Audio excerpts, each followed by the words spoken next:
சரி, attack and Titan 3 season Tamil dubbing நல்லா பண்ணிருக்காங்களே, season 4 நல்லா தான் பண்ணிருப்பாங்க நம்பி பார்த்தேன். டப்பிங் குரலெல்லாம் நல்லா தான் இருக்கு, டைலாக மாத்திட்டீங்களே. அவங்க என்னென்ன மிஸ்டேக் பண்ணிருக்காங்க நான் ஒரு சின்ன சாம்பிள் மாதிரி சொல்றேன். ஒரு பண்ணி தப்பிச்சிடுச்சு, நடக்க போறத கத்தி கூப்பாடு கொடுத்து. சரி, நம்ம ஒரு முடிவுக்கு வரலாம். அது யாருன்னு சொல்லிட்டீங்கன்னா உங்க மண்டையை உடைக்காம சுதந்திரம் கொடுத்துறேன். இந்த சீன்ல இந்த பண்ணியை யார் தப்பிக்க விட்டது சொல்லலைன்னா உங்க எல்லாரோட ஒவ்வொரு கண்ணி எடுத்துருவேன்னு அந்த ராஜா சொல்லுவான். ஆனா தமிழ் டப்பிங்ல சம்பந்தமே இல்லாம பேசிட்டு இருக்கானுங்க. அப்ப இங்க இருக்க தப்பிக்க நினைச்ச பண்ணி நீதான்.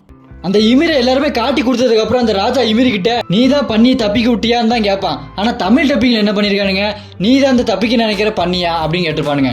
இதுல என்ன அர்த்தம் இருக்கு? என்ன நீ ஜெயிச்சிட்டா, நீ கேட்கிற அமைதியை நான் உனக்கு கொடுக்குறேன்.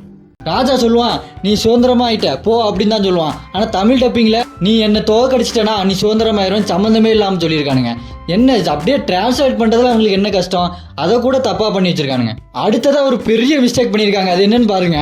ப்ளீஸ் ரீக், ஏரனுக்கு நீ தடையா நிக்காத.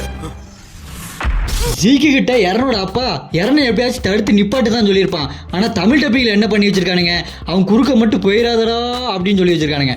இதெல்லாம் மொத்த கதையை மாத்தாதா, அவன் அப்பா எரனுக்கு சப்போர்ட் பண்ற மாதிரி ஆயிராதா? இதெல்லாம் கதையோட போக்கையே மாத்தும். அடுத்து ஒரு ஃபேமஸான சீன்ல டைலாக் டெலிவரியில ஒரு மிஸ்டேக் பண்ணிருக்காங்க பாருங்க. இப்படி கொல்றதால மட்டும் ஏலியன்ஸோட பிரச்சனை தீந்திர போறதில்ல. அட்டாக் அண்ட் டைட்டன்ல எங்க இருந்துடா ஏலியன்ஸ் வந்துச்சு, எல்டியன்ஸுக்கு ஏலியன்றானுங்க. எரனுக்கு வாய்ஸ் கொடுக்குற அவரே இப்படி பேசினா என்ன பண்றது? அடுத்து குபீர்னு சிரிக்கிற மாதிரி ஒரு தமிழ் டப்பிங் பண்ணி வச்சிருக்காங்க பாருங்க. தியாகம் பண்ணிருக்காங்க. அப்போ அதுக்கு பதிலா நீங்க ஜேகேஆர் பிரதர்ஸ் சந்திக்க வைக்க போறீங்களா? யாரா அந்த ஜேகேஆர் பிரதர்ஸ்? ஏகர் பிரதர்ஸுக்கு ஜேகேஆர் பிரதர்ஸுங்கிறானுங்க. அலாடியன்ஸ் லைன்ல நிக்க சொல்லு, போருக்கு ரெடி ஆக சொல்லு. என்ன நடந்தது அலாடியன்? ஓ, அப்ப அலாடின் அற்புத விளக்கு வச்சிருக்கீங்களா? அப்ப தேய்ச்சி வில்ஸ்மித்தை வர வைங்க. என்னென்ன சொல்றாங்க பாருங்க. பெர்டோல்ட், ஆனி, அப்புறம் அந்த ஏரன் எல்லாருமே ட்ரேடர்ஸ் தான். அவனை எதுக்கு நாங்க ரைனர் எரன்லாம் எப்படா ட்ரேடிங் பண்ணாங்க?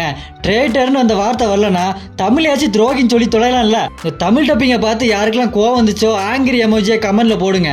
வாய்ஸ் எல்லாம் நல்லாதாயா இருக்குது, ஆனால் டைலாக்ல சொதப்பிட்டீங்களே. இது அந்த டப்பிங் டீம் பார்க்குற வரைக்கும் ஷேர் பண்ணுங்க.